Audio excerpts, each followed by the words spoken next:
All right, I'd like to call this meeting to order. The Benefits and Organizational Development Committee meeting has been posted according to the Open Meeting Act. The time is 5 p.m. And yeah, welcome everybody. And we got any public comments? For agenda topics or non-agenda topics? Okay. And at this point, at the time, we're going to go to item number 4, update on district self-funded health insurance plan. And we have 15 minutes for this presentation, and then we have Q&A after that, and then we've got another presentation after that. We'll have allotted 15 minutes for that, for Q&A after that as well. So Ida and Raquel, Ms. Cortez. Good afternoon, everybody. Thank you so much for joining us today in our first employee committees meeting for this year. And today I do want to open up our employee committees meeting with an update on our financials for our self-funded health insurance plan. And so here you'll see our balance sheet as of the end of February 28, 2026. You'll see there we do have cash in our self-funded of $812,000. We have a receivable there of $1 million. We do have, due to other funds, $8.4 million. And that's representative of, the general operating fund having to lend monies over to our self-funded plan to help cover some of the claims. Unfortunately, we're starting to see that trend where our claims are coming in at a really high cost, right? Medical claims and pharmacy claims. And the contribution amount has not been sufficient enough, and so we're having to lend them. So we do have that liability recorded on the books so that hopefully in the future, when the self-funded plan does have enough funds, they can start to repay back the general fund of the amounts that have been lent out. And here you'll see what our fund balance looks like at $7.1 million. And I do want to highlight that at the end of last fiscal year, June 30th, we ended up that fiscal year with a negative $3.5 million. And we added an additional $3 million to that debt deficit. And again, that is attributed to we don't have enough contributions coming in to pay those premiums to offset the claims that are coming in on a monthly basis. And so next you'll see what our income statement looks like. And here you can see as of the end of February, we have contributions collected, right, to everybody that participates in the plan of $12.3 million. And then here you'll see $15.8 million of that has been spent on our claims. Of the $10.8 million is the cost for medical claims. And then for our pharmacy claims, that's an additional $4 million. And then the remaining $900,000 that's on our stop loss coverage premiums that we paid out for stop loss coverage. And so there you'll see we're at the end of February, we do have that negative 3.5, meaning that we don't have enough coming in on our contributions for premiums to cover those claims. And so... Is this data in our packets or just... I did not put that in there, I just wanted to project that. Cool. Yeah. Thank you. I do want to highlight that I have shared this, our financial data with our health insurance consultant, Mr. Scott Gibbs, and he is here today electronically. So you're going to see him here come in through a Zoom meeting here, and he's probably listening to me right now as well. And so we've been back and forth on, sharing the financial data, sharing the concerns that we're seeing with our self-funded plan.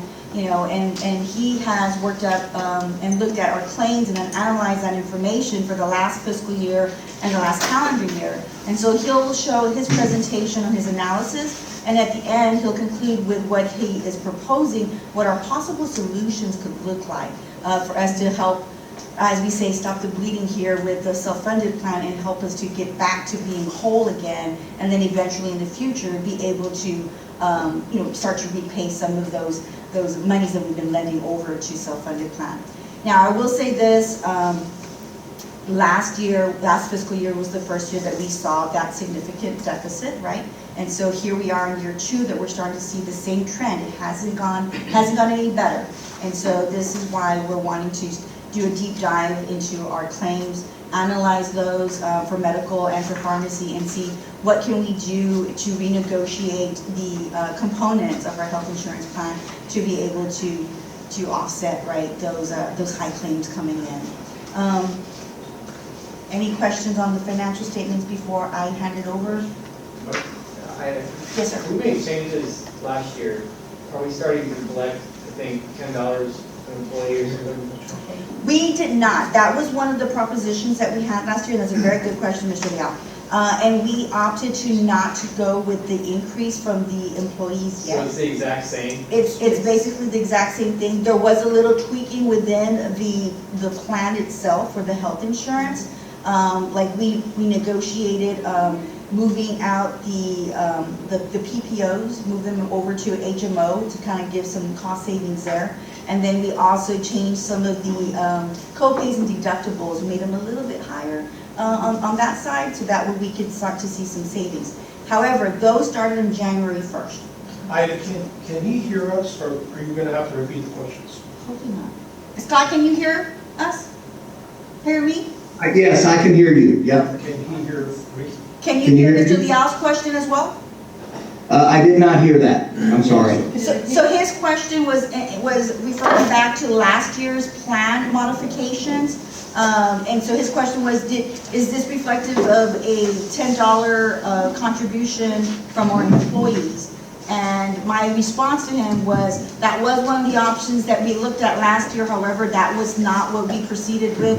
We ended up going with option 2, I believe, last year, in which we made changes within the plan, moving some of our employees, which was a very small number of employees that were on a PPO over to an HMO, and then also the co-pays and the deductible amounts were changed a little bit, they're increased a little bit, so that we can incur some savings for this year.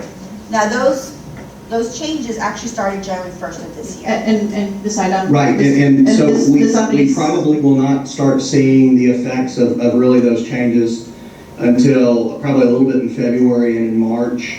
And, I went and looked, at the February claims. We did have 3 large claims that hit, very significant claims. So we will be receiving about, we'll be receiving $1 million, we'll be receiving a little over $1 million, $1,016,000 in reimbursements from stop loss for those February claims. And just to clarify with the team, we just remained with one PPO plan. We did away with the high plan and the high deductible plan. We increased the co-pays for the pharmacy to try to offset some of the high costs. The contribution remained the same from the district, and we remained at 0 cost to the employee for employee-only loan plan. Was he able to hear us? Were you able to hear Ms. Rachel? A little bit, it was kind of in and out. But. Okay, So you have to repeat everything. yeah. That's, okay. Okay, so, with that said, there's any other questions? Ms. Rachel, do you want to go ahead and do your piece before we hand it over to Mr. Gibbs so he can present his claim analysis? Do you want me to skip to my item? I have a question. Yes, ma'am, I'm sorry. What is anticipated to be reflective of the change that, I know we won't see it, but what is? We probably won't see it until the end of the calendar year. And Scott, do you remember what that was projected for the savings on those changes we made for January 1st of this year? I don't off the top of my head, but I do, I know it was through, we made the pharmacy change and then migrated everyone to the one plan. I don't have that up. I think it was, I'm guessing, I think it was maybe $1.5 million. I don't know for sure. Don't hold me to Okay, that. we I don't have that. can look into that, Scott, and then I can Okay, provide that yeah. to the board in our admin report. We just started. Yeah, and I can get that to you. I just, like I said, I don't want to, you guys can see my screen now, so I don't, like I said, I don't want to break something. No, we can't see it yet. It's kind of showing a little bit in a small window, but we're gonna get there. But what you were Okay. talking about, Ricky, that was not implemented at all, not even in January? Correct. The $10 payment for employee-only loan plan was not implemented. That is correct. but we don't anticipate seeing any impact on the changes until the end of the year, even though it was. We gotta give it some time for it to actually start embedded, and so we'll see a better, clearer picture by the end of this calendar year, which would be, in December, since we just started in January 1st. And so that's something that we do need to remember as a committee, and that's a very good question, Ms. Beto. Our plan starts on January 1 through December 31st. Which is a little different than our fiscal year, because our fiscal year starts on July 1 through June 30th, right? And and Scott has done a really good job with his presentation on showing you calendar and fiscal, so that you can kind of see the two. Hey, perfect, Scott. I'm up here at the podium so you can hear me, and so you don't fade in and out. And so you're up, Scott. You've got about 15 minutes here to present, and we've got to keep things tight because we do have another presentation after you. So feel free to start when you're ready. All right, I wanted to re-pull this up just because I think I hit something. And this presentation is in your packet. All right, so can you guys see my screen? Yes, sir. All right. So I'll go through this pretty quickly, but you guys feel free to to throw any questions at me. So we're looking at a claims update. We'll talk about projections. We'll also talk about some potential strategies for 2027. I know, because our calendar year, because our fiscal year is 7/1, our calendar year is 1/1. They're kind of off cycle. I do think that we've come up with a couple of ways that I think we can look at this, and I think potentially it'll kind of help us with those kind of being dragging from 6 months. So we'll talk a little bit about potential plan contribution options, the Blue Essentials HMO network for Blue Cross. Also, I know that there's going to be a presentation after me by Frontier on the direct primary care pilot program. Everything that I'm showing is really net of any savings from Frontier at this particular point in time. So looking at the claims update, I think you can see here that, really when we look at this, we want to look over at the right column. We want to look at the claims on a per employee per month basis, because that'll take any differences in headcount out. So Scott, if you want us to follow along, your screen does not reflect what you're saying.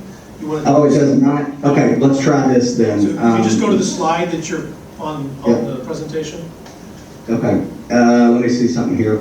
Okay, can you see that? Yes, sir. Yes. Okay, so now. If you'll just push, is this a slideshow? Yeah, press play on the slideshow. I did that, and it's not, for some reason, my slideshow is. Okay, we can see that.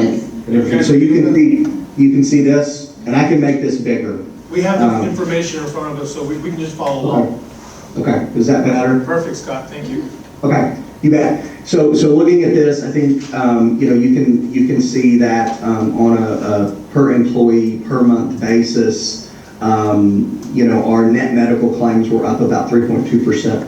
Our pharmacy claims were up about 11.3%, and we did, for the first 5 months of last year, Blue Cross was paying for weight management drugs inadvertently. So we did get dollars back of a credit of about $960,000 as well. Blue Cross had an additional credit that they owed us.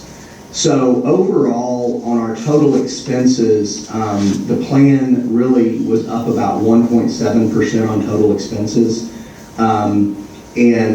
I think you can see that from a funding standpoint, roughly about 3.3 million in deficit. And Ida and I compared our numbers, and they're in line. I know hers goes off the banking reports, whereas mine go off the claim reports. So mine are a little bit more delayed. So looking at the looking at the budget sheet, I think you can see that this is for all plans that we had last year. So on the plan year, we were showing, total expenses of $23.4 million. Our total contributions were about 18.3. and, in a deficit of about $5 million. When we look at it on a, when you look at it on a fiscal year basis, we've had expenditures of about 11.7 million. We've taken contributions of about 9 million. So right now we're at about, in a deficit of about 2.6 million. But again, we will see those plan changes effective 1/1 and 2/1. Like I said, I do know, for 2/1 we did have, 3 rather large claims that hit. So we will see reimbursements from stop loss of about $1 million for those amounts. So when you look at it year over year, I think you can see from 23 to 24, plan year 24 was a bit of a tough year. We were up 17%. 24 to 25, we were up about 5.7%. So when you look at medical trend is somewhere between 5 and 6%. Pharmacy trend is about 10.5%. So we definitely ran better than trend, for 2025. When we look at it on a fiscal year basis, I think you can see that from 23 to 24, our total net claims PEPM in 24-25 went up 12.1%, but in 25-26, our net claims PEPM is actually down. It's 761.55, down about 4% on the fiscal year basis. So when we look at it kind of on a 5-year window, I think you'll see in 2021 we were coming post-COVID out. Then in 2022 we saw our total net claims PEPM was down about 3.3%. And then in 2023, I think you can see this is August, September, October in 2023 were tough months for us, and we saw the net claims PEPM go up about 13.8%, and then that bled over, I think, you can see into 2024, which we were up 17%, and then it looks like claims have, stabilized, a bit. We did, I will say usually the last 3 months of the year are always the hardest for us or for any group, because people have met their out-of-pocket maximums. But we were up about 5.6 PEPM at 794.09. So just some slides to kind of, go over and show you. So this slide has a breakdown of claims and enrollment by generation. So I think you'll see that, from a Gen Z standpoint, we have 193 subscribers. You can see their utilization per 1,000, and then the paid PMPM on the Gen Z population was $387.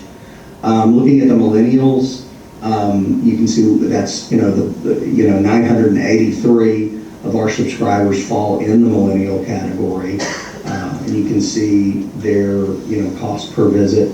The paid PMPM for the millennial population was $466. Looking at the Generation X category, we've got about 1,045 subscribers in there. Obviously, you can see as we age, we utilize the plan more. You can see the utilization per 1,000. And then the total paid PMPM for Generation X is about $858. We do still have some baby boomers. We have about 280 of the baby boomers. And you can see that, it kind of, as we move over into the baby boomers, the claims kind of start going down a little bit, as a lot of the claims, and surgeries and things hit kind of at that, Generation X level. So looking kind of, I wanted to show this one. So looking at the claims by place of service, I think this is interesting to look at. I think you can see that claims inpatient or in the hospital, our claimants per thousand were down 1.1%, services per thousand was down 7%, and our paid PMPM was down about 8.7%.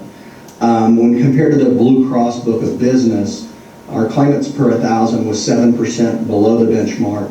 Our services was 3% above the benchmark, and our PMPM cost is about 11% below the benchmark. So inpatient claims made up about 18% of our claims.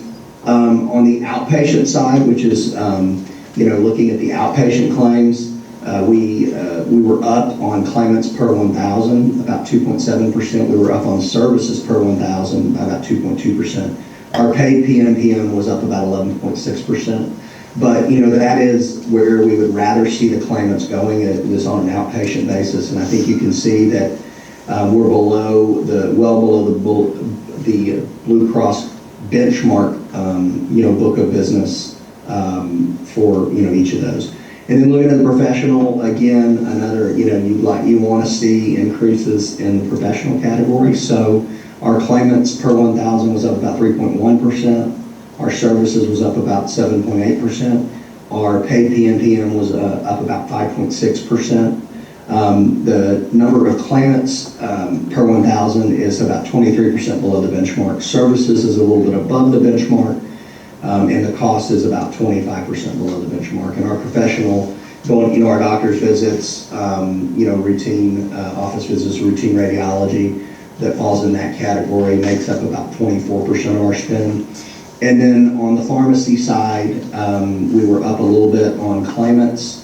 We were up about 6.9% on services, and our paid was up about 26%. Again, our claimants per 1,000 was above the benchmark. Our services was below the benchmark, and our PMPM was below the benchmark. So, looking, we talk a lot about ER and where people are going, getting their service. I think you can see the largest category of change was really the cost on the ER side. I think, but if you look, our ER paid per visit in the gray box is really in line with Blue Cross's benchmark. Our urgent care paid per visit was less, and our telehealth was less. And I think our ER was up. It was up 7%. We've seen higher ER usage in the past than just that 7%. I think the good thing is our urgent care utilization was up 8.7%. And I think one great thing is your telehealth benefit. Your telehealth utilization is up 39.4%, which is great, and I know Rachel and her team do a really good job of pushing out information and communication pieces regarding the telehealth utilization. So I think that's really, really awesome. So when we kind of start moving into pharmacy, and again, I've updated this to include the removal of the weight management drugs, so Zepbound and Wegovy. So our total pharmacy costs, when we look at it on a per script basis in the blue box, we are at about our paid per script was $137.44. It was up about 10.16%. As I said, pharmacy trend right now is running probably at 10.5%. So you guys were in line with that. Your generic fill rate is down a little bit at 82%. I think honestly a lot of that too is the GLP-1 usage, because there's no generics for that pushes that down a little bit. And if you look in the light gray box, our specialty pharmaceuticals really only make up about 0.64% of our scripts, but the plan cost is about 32% of the total cost.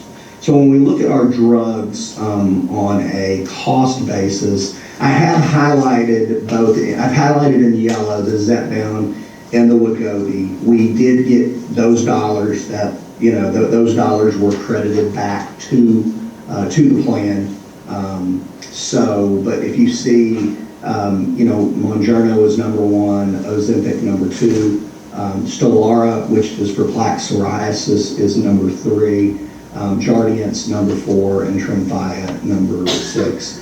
So, between the GLP-1s and your anti-inflammatories, they're your 2 largest, and that's, you guys are in line with everybody else. In most groups that we look at, it's GLP-1s are number 1, anti-inflammatories are number 2, or in that. We do have a Trikafta, which is for treatment for cystic fibrosis. That is, that's one that is just, it's a high dollar drug, and there's one manufacturer of that drug, and they really don't move off of that. The Nerlynx is an anti-cancer drug. So those are your higher dollar, drugs. So looking at the projections, what I'm showing, to finish this plan year, and this is in line with kind of what I presented, and again, we haven't really started to see the, the benefit changes, yet, but we, kind of made those assumptions in here. So really looking at finishing total claims at, probably somewhere around between 23.3 and 23.8. We'll just kind of call it 23.5. And then our fixed costs, again, minus $425,000. So our total projected plan cost, right about $23 million.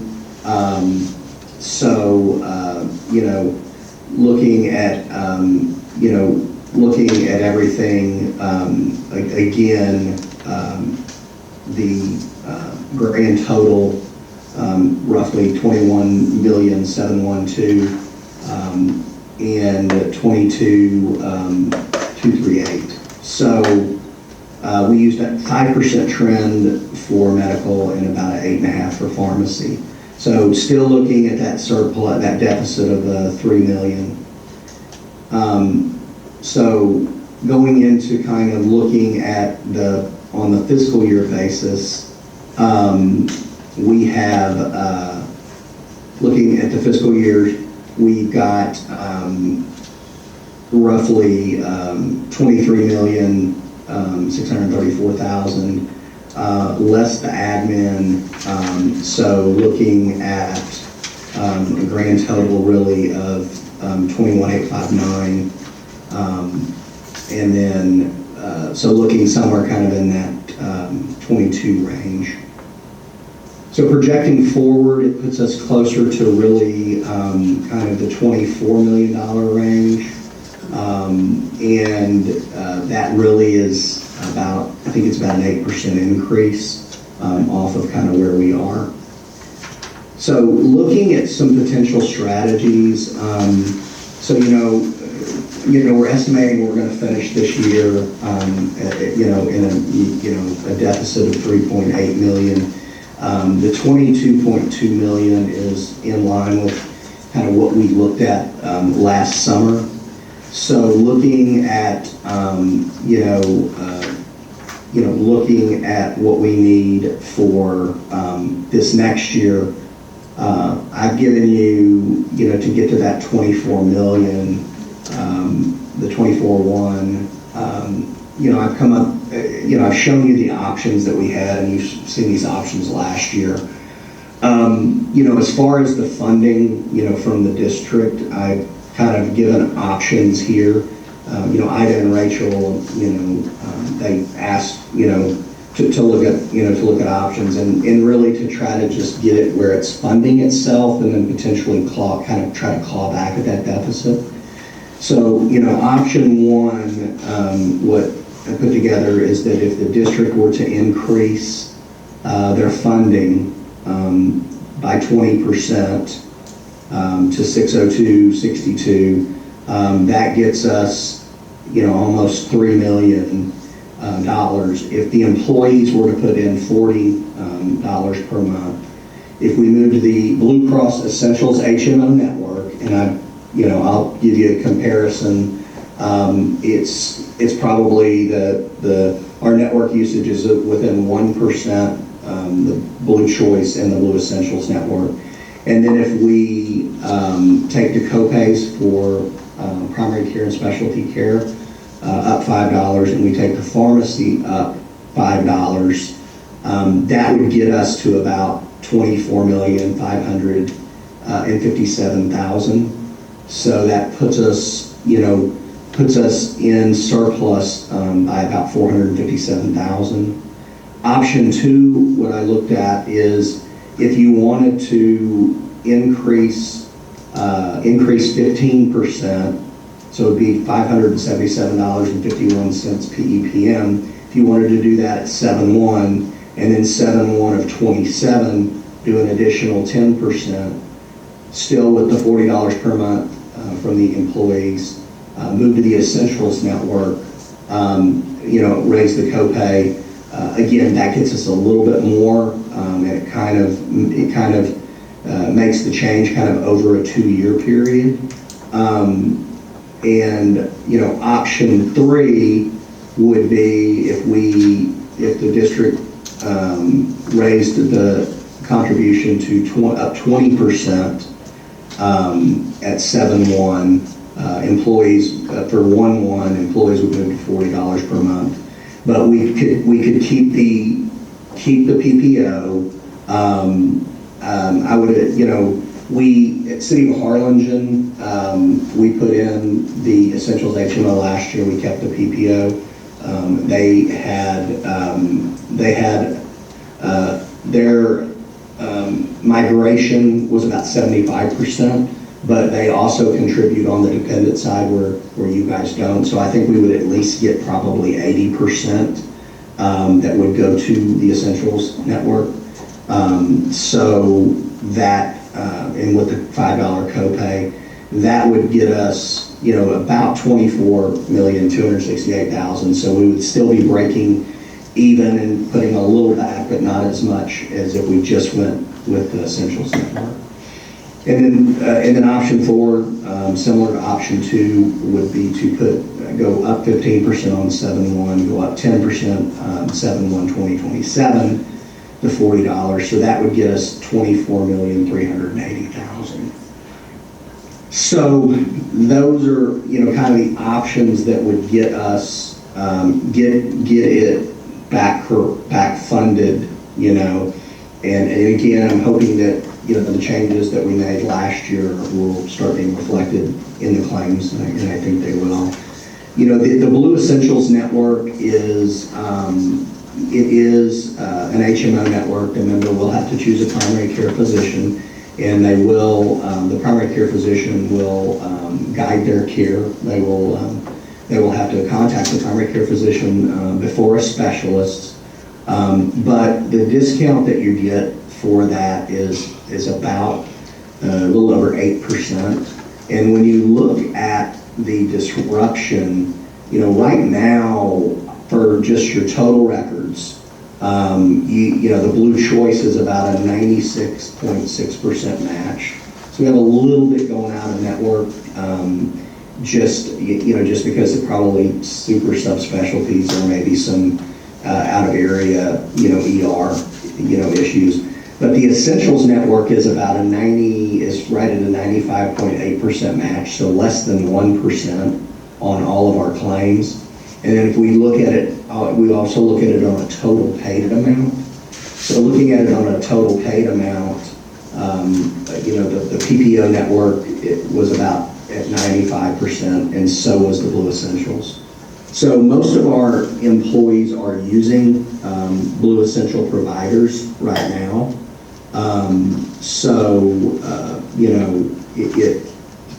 I think it would be a great move to either go solely to the Blue Essentials or at least offer the Blue Essentials. And then as far as the PPO goes, we could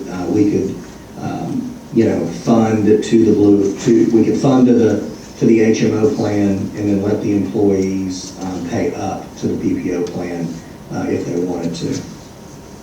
And by doing that, I wanted to show you guys kind of a 5-year glide path. So looking, looking here, kind of where we finished 25, where we're estimating to finish 26. This is on a plan year basis. So essentially, if we were to increase it 20% in July, we would see 10% of those contributions realized in 2026. And then in 2027, we would get the whole 20% plus the increase from the employees. And that really makes us whole for 2027.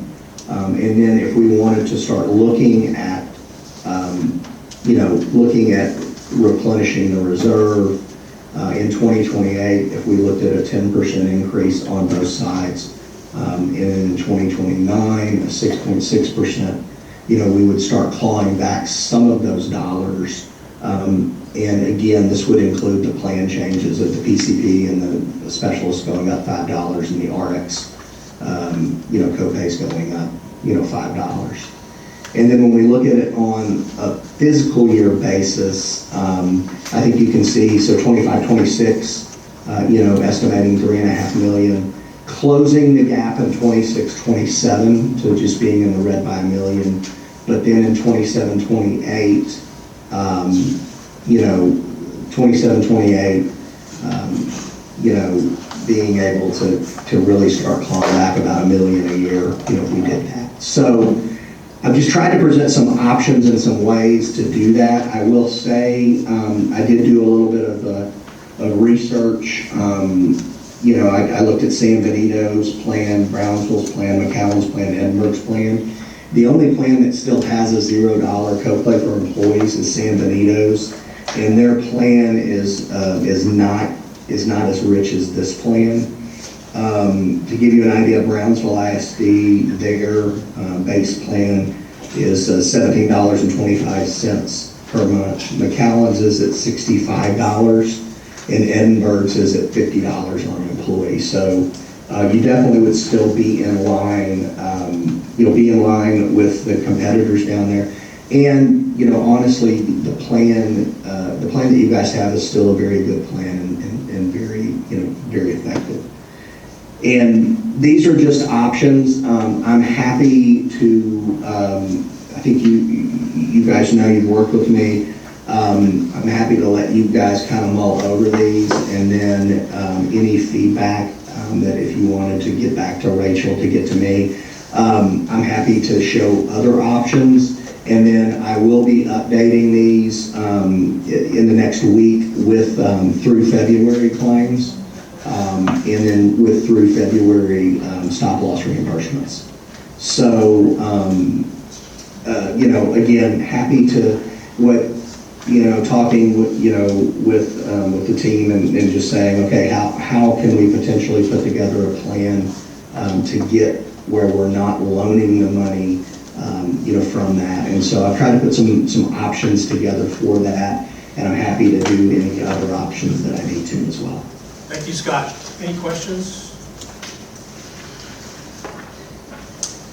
Not for Scott, I think we need to have a Internal discussion. whole round discussion. Yeah, and I'm happy. I apologize I couldn't be there today when we had to reschedule. I had a meeting I could not get out of, but I am I'm happy to come down next month if there's to meet with anybody, and if there's some changes that you want to see, and and again, hopefully, if I can get 3 more, the first 3 March claims, which we would have March claims April 15th. I think that'll give us 1 more quarter, and will give us some more line of sight on the plan.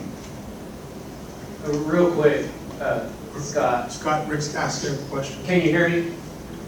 Yes, I can. Okay, so rewind a year ago last spring, were we projecting only 18 million in total revenue?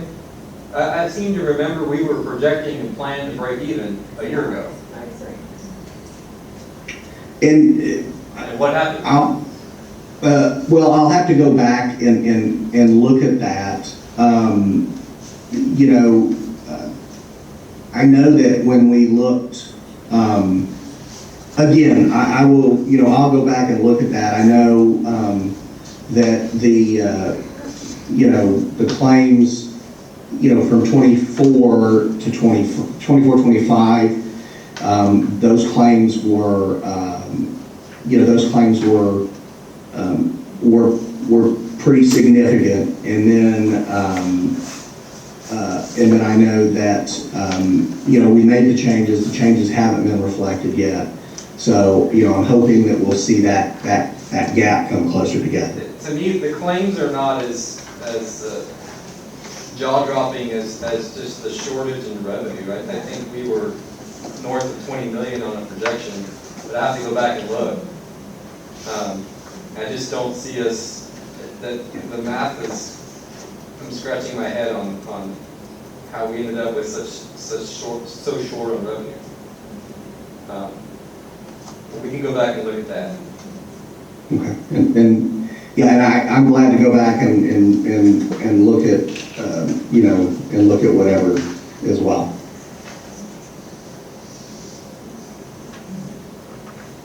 Any other questions, comments? Scott, thank you for your time. You bet. I appreciate it, and if you guys need anything, just let me know for sure. Sounds good, Scott. Thank you. Okay, thank you. All right, next on the agenda, we got Mr. Wilson.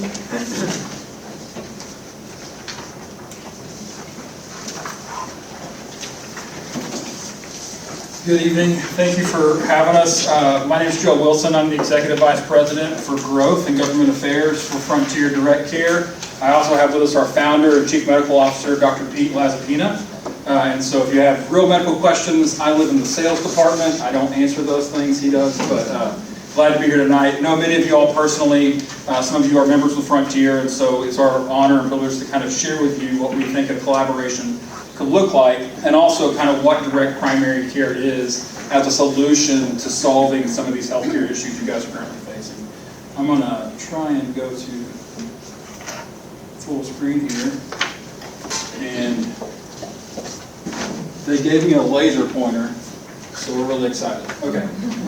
And I'm going to try and flash through this stuff pretty fast. We are a small group. If you do have a question, I can be on the spot. I'll talk quick. Dr. Pete, you'll pass out those presentations in front of you to everybody. What's that? QR code for questions. Oh, the QR code for questions? Yeah, it's in the packet. Perfect. Okay, great. So if you have that, you can answer the questions there, and then we'll go forward from there. And Dr. Pete will be passing out this presentation to you as we go.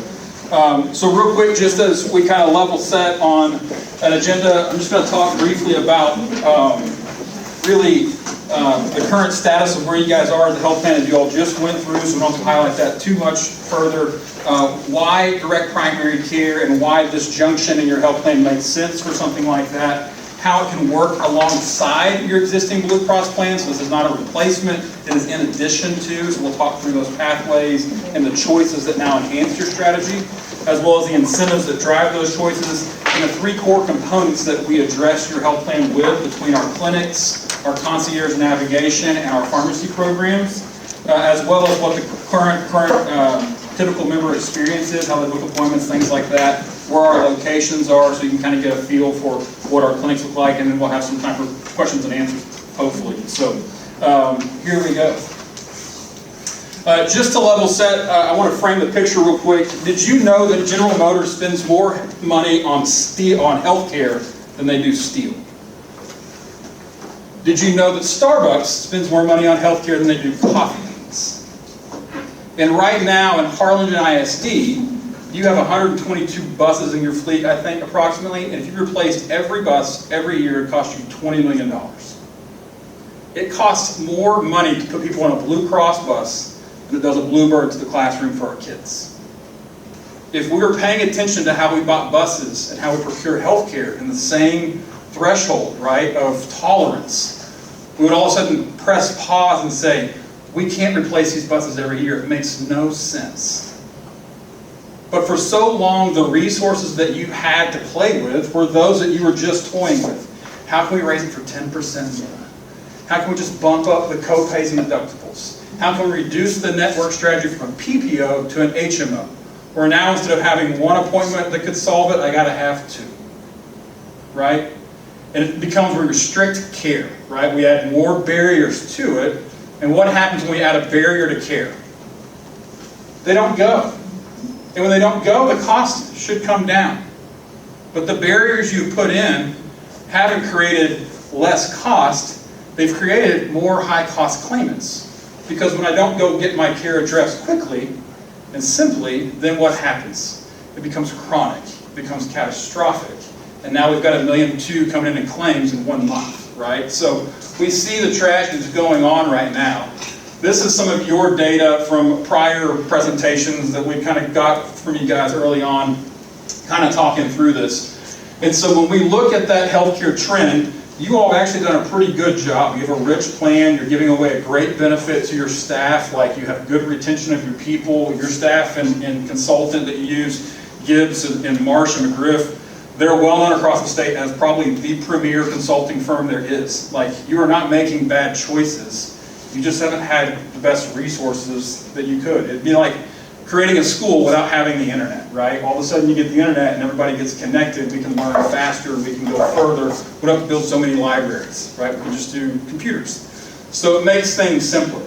Direct primary care, in a large way, has been that kind of resource. We've heard about on-site clinics before. You see those in big manufacturing plants or larger school districts. They have an on-site clinic. The challenge around those is those are typically access plays, so they don't actually curb costs. They just make it easier for somebody to go see the doctor. They typically have low utilization because why? My wife does not want to come through my place of employment for her women's wellness exam, right? So my dependents go elsewhere. There we have a disruption in the continuity of care. My wife is seeing one doctor telling her to eat one thing. I'm seeing another doctor telling me to eat a different thing, right? Our kids are going somewhere else. We have to have 5 appointments to figure out what's going on in our family when we get strep throat because we go 5 different places. And so it becomes a disruption. It becomes really kind of a way that we continue to drive claims and more claims, and that referral system takes into effect where doctors are actually bonused and incentivized to create another appointment for you in the hospital system, right? We've seen that. It's just the way it works. Like, it's not anybody else's fault. That's how we have set it up as a healthcare system in America.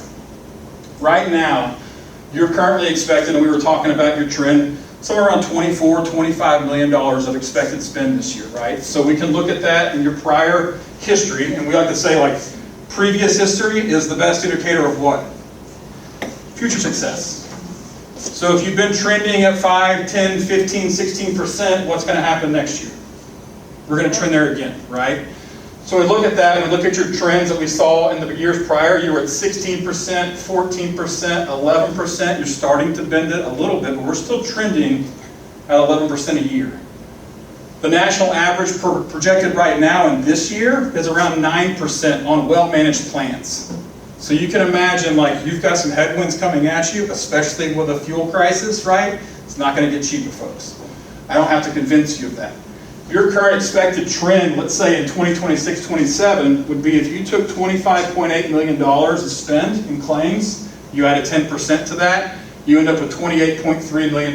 That red line is your expected trend on a current network-only strategy. Just paying Blue Cross claims the way you always have, right? Future success, previous history. What we look at here is when we come into this, we see through our analysis that we actually think that together with direct primary care, we can mitigate about $6 million of network claims. So that Blue Cross line goes from being red to now being the blue line, right? On top of that, for our services, as we drive up your utilization of your plan members, including spouses and dependents, like everybody on the plan, we see that our costs come into this, and now you've got the yellow cost of Frontier, plus the blue cost of Blue Cross equals the new green reimagined cost of your total network claims. So together, with a large, powerful national network that serves those broad, big claims like going to MD Anderson or some of those things that you really need to lean on a network, that's fantastic. You need to have that. But locally, when we can solve things with cash pay referrals to the local, dermatologist or chiropractor's office, and we can pay for those things with cash alongside the district's network plan, now we're saving 50-60% on each one of those services. On top of that, when you're a part of a Frontier Direct Care, direct primary care program, it's a membership-based program, right? So then you have no incentive for us to refer you anywhere else in the system. We want to take care of your family and get you all healthy and on the way as fast as we can. Any questions on that slide?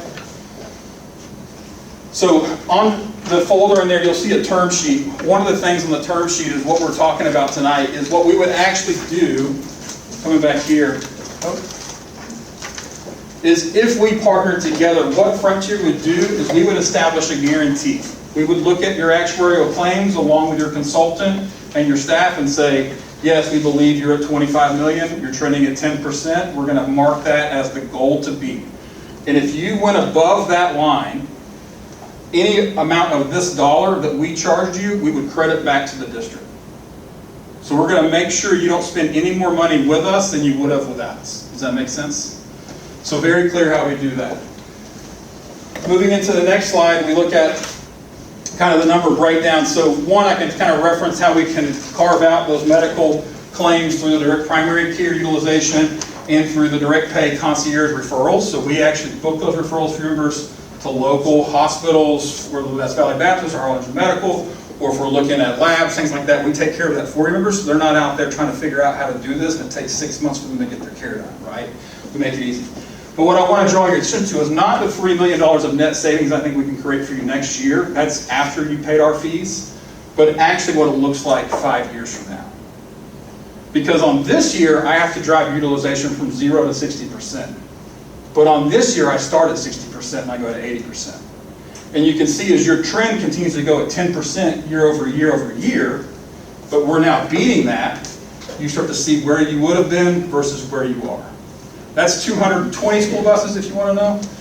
It's a lot of school buses that we can put back into service for the district. How do we mitigate those claims? The reality is your network claims budget, when we look at that, claims that happen inside of a carrier network create referrals, they create more erroneous visits. It's like, hey, come in here, you're going to need labs, book another appointment. Versus I can draw your labs right here and get those taken care of for you. When we looked at the per condition, this was 3,600 people here in the Rio Grande Valley on a large employer. Those that use the carrier network were 1.6 times, almost 2 times more likely to engage the ER for their core conditions. On top of that, they were almost 2.5 times more likely to be inpatient admitted for that core condition. So something like diabetes that should be easily managed at home, go into the ER for it because it's not managed with primary care, which is your family doctor, right? It's managed by specialists you can't get into for 6 months. It's really difficult. On top of that, the readmission rate for folks that just use the network will typically be up 4 times as high. And it costs 37% more per condition. Per condition, right? And when you come into our clinic, you might have 5 conditions. So you can imagine what happens there. I'm not referring out for those things that I can treat inside my clinic, so I'm minimizing appointments, and I'm solving them faster, and I get a 96 NPS score for this. That's higher than your Apple iPhone. People love it, and they come back time and time again. This is your current budget, the glass jar. When you fill it up with puffy network claims, it fills up pretty fast and starts coming out the top. When we concentrate on primary care and your family doctor and making that relationship free, no copays, no deductibles, you come to our clinic, the services are free. If we refer you out on direct contract, it's free. And just to give you an example of why that matters, you go to Blue Cross for a brain surgery, it might be $250,000, right? I call and negotiate that same brain surgery at Baylor the same way, it's $70,000.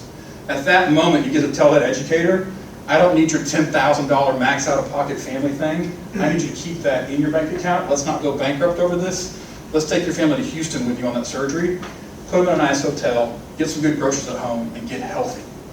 That's what being an employer of choice looks like when you take healthcare intentionally and don't just trust it to a network to drift to where it's going to drift to. That's what we offer. And so when that primary care focus and that weight of that medical intentionality happens, it compresses these network claims. They're still there. We still use them. But they go around that network and then make sure that that comes in, and now you see the net savings start to appear in your plan. So the reality is, you're already paying for direct primary care, you just don't have it, right? And so we're going to make sure that we pay for it with itself through mitigating your network claims by being more efficient per condition. So Joe, we have another presentation after yours that we have to get to. Okay. So if you can wrap up in the next 1 to 2 minutes, I'd be appreciate that. Okay. Yeah, so just a couple of core things is one is, again, we're not making people choose a pathway. So at open enrollment, things like that, to be able to go like, hey, you want direct primary care, do you want to take it today? That'd be a hard choice to make. I don't know. I know what Blue Cross is. I've been taking that for 15 years, right? So we make sure that everybody has this as a part of their core plan offering, right? It is our job to go drive that utilization, and if we don't do it, what happens? I got to pay you back millions of dollars at the end of the year for the guarantee that we didn't deliver on. And so that's what we do. And we give them this every day. They have this choice. They get sick. They want to use the Blue Cross primary care they've been using for years. They can call them and try and get an appointment. Oh, they said it's going to be 2 months. Great. I can call Frontier and get in the same day or next day and see that there. And then I can go back to my other person if I need to later. And vice versa. I go to Frontier. We realize Frontier doesn't have a direct contract for that. Can't get that service. I need to get that service through the Blue Cross network. Refer right back into it. Very simple for us to do. And the 3 core components, just so we can kind of get through those real quick, is basically we have our clinics, so those are near site, shared sites, so they go in, there's privacy to those. We have them here in Harlingen. We build a new one for the district, probably over by Harlingen South and that kind of area where that oh gosh, what's that gym over there? And then when they come to the clinics and have the direct care, if we refer them out, that's the direct pay. So we have over 300 direct contracts across the valley, across 30 different subspecialties that they can go to places like Orasti, all your common labs, all those kind of things. And the district saves 50 to 60, sometimes 90% on things like labs. And so it becomes really powerful. On top of our drug programs that help all those things, those high cost drugs, find better ways to procure them, whether that's through a local pharmacy contract, buying direct, or through Lilly Direct or Swift Scripts. We can partner with those local pharmacies and cut out that kind of middleman PBM game, because you can pay for those same things with cash as well. And so it becomes more applicable for all of your local providers, because we get to contract with them. You want to put somebody else in network that's been sponsoring the football team, they're all of a sudden in the cash pay network with Frontier, and we can send folks to them. Any questions around that? All right, you said you would build a new clinic in Harlingen, is that what you just said? Yeah. So you would need to, if this started, you would need to, in order to service HCIC, the volume, what would the timing look like? Yeah. So a couple things about volume is, one, our doctors are capped at a patient panel of 700. So if I go sign up another school district, my doctor and your patient experience doesn't change at all. They have that same 700 people they were serving yesterday. It's the same 700 we're serving tomorrow. I go get San Benito ISD, I'm getting new doctors, new providers for those members, right? Now they can go anywhere to any of our clinics if they need to. That doctor is kind of their quarterback and can see them, so I want to make sure that that's clear there as we grow and scale. As far as a timeline, we need a decision from the school district. We looked at kind of what would be most impactful to your bottom line on a fiscal and a plan year. To do so, we think it would be a good competitive advantage for you all to start this at the beginning of the school year, which would allow you to kind of say, hey, let's look at this, decide by like May if we're going to be intentional about it. You give me an LOI in May that says we're going, I start swinging hammers. I've got my own internal construction and manufacturing and recruiting arm, and I've got about 70 providers that are ready to sign up right now. And so that's not an issue for me to scale and grow. I do it every day, all day long. Mr. Wilson, I want to respect the committee's time, of course, and we still have Ms. Cortez that needs to talk. I want to ask the committee, would you be interested in learning in more detail? Because he rushed through this. This takes an hour. Yes. Or more. Yes. Is this something we need to spend more time on? Yes. Yes. Can we invite you to a future meeting to have a better discussion? Mr. Wilson? Yeah, I had a whole song and everything. Yeah. So you really cut me short. We had 2 big pieces back to back. Yeah, and we're glad to do kind of an exhaustive workshop or a couple of workshops to kind of get through each core component or any of those things. So I think as soon as we can schedule those, we're glad to come over and do those. And even if they want to come do a site visit, things like that, to kind of get a visual. Yeah. I just don't want to, we have to respect our time. Yeah, absolutely. I got it. At the same time, I'm not going to mess you guys up, because you guys have something really good here, and I think we all need to understand a lot more about it. I was going to ask, if we did do something like that, it could be more of a like an open, like for other people besides just our committee to come and learn more about it, because, you know, we don't represent every single school here. Sure. And so if it's something that's going to help us This in is more an than open one meeting, way. anybody can come to I it. know, but like, we didn't know exactly what this was gonna, you know what I'm saying, like, we could, like, advance, let them know, kinda like you guys do the doctor series, you Yeah. know, if you're interested in learning more about it. So we visited in depth with Ida and Debbie on just kind of what we can look at as like, you know, pilot programs or workshops and things like that. So happy to help and assist in that change management. We have several like case studies and stuff to review to educate them on, and so we can facilitate that even in a virtual extended session if need be over the course of 2 or 3 meetings. Perfect. Okay. Thank If I you. may interject real quick, that QR code that you do have in your packet, by all means, please, scan that and submit your questions, and Rachel and I will take a look at that once we receive all of them, and then when we have our next committee meeting, we will come back with some answers for you. Thank you, Ms. Wilson. Yep, you bet. Okay, Ms. Cortez, I apologize for skipping you earlier. No, that's Thank fine, God. sir. Thank you, Dr. Muniz and committee members. Item number 5 is we just want to let the committee know that our dental and accident plans are up for renewal in 2027. We're due for renewal notices by June 1. These two supplemental benefits are 100% employee paid. Once we receive the renewal, Ms. Ida and I and Ms. Coggin will review it along with First Financial, who's our third-party administrator. If we see a significant increase, if we see a decrease in benefits, we're going to work with First Financial to bid these out through the AMIA program. And we will bring either the renewal or a new carrier to the August board meeting. I just want to let the committee know that there could be a change in those carriers, or there could be a premium increase. We'll let everyone know as we have more information. Does anyone have any questions? No, I think that there's a lot of great information, it's just I feel the rush and not able to ask questions. I think we should break some of these things down a little less so we can actually able to just respond to it, because it is a lot. And there is some questions that we would like to ask with more time frame. Totally agree. On the first presentation, were there questions that you had wanted to do not privately, but within the group? I just think that just with more, there would probably been some questions also looking at the enrollment, how many people enroll from one year to another, and has that changed too, that's why our numbers going up too. So there were some questions that I felt like the time frame and everything being like. So possibly scheduling another meeting with for just 1 hour for each Correct. topic, right? Correct, because I think it's a lot of great, I love the person, and I did have some questions for him too, and even this too for the dental. For the add-on. Yes, so it's a lot, Yes. just not time to ask questions and to really take everything in. Okay. And just so the committee can know, I know we're used to meeting at 4, and I believe there's a new policy or state law Yes, that requires us to be at 5. And so that's Yeah. why we were really, we're very cautious about your time, and we want to honor your time, since we know it is after 5 o'clock, and we're holding it here Does to that apply to this committee? Yes, it's all committee. Because it's not a quorum of the board. It's not, right, but it is, right, sometimes. The law is specific to our committee. Including that. And, well, we'll talk a little bit.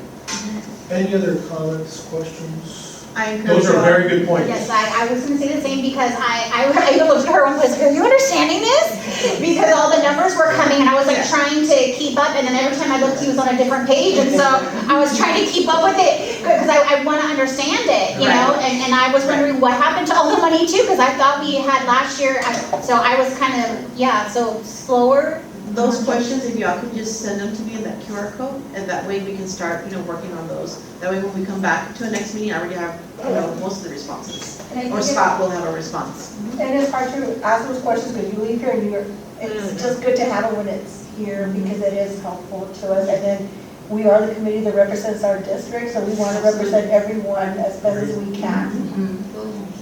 Yeah, having the person here in person, Yes. he couldn't hear our questions correctly.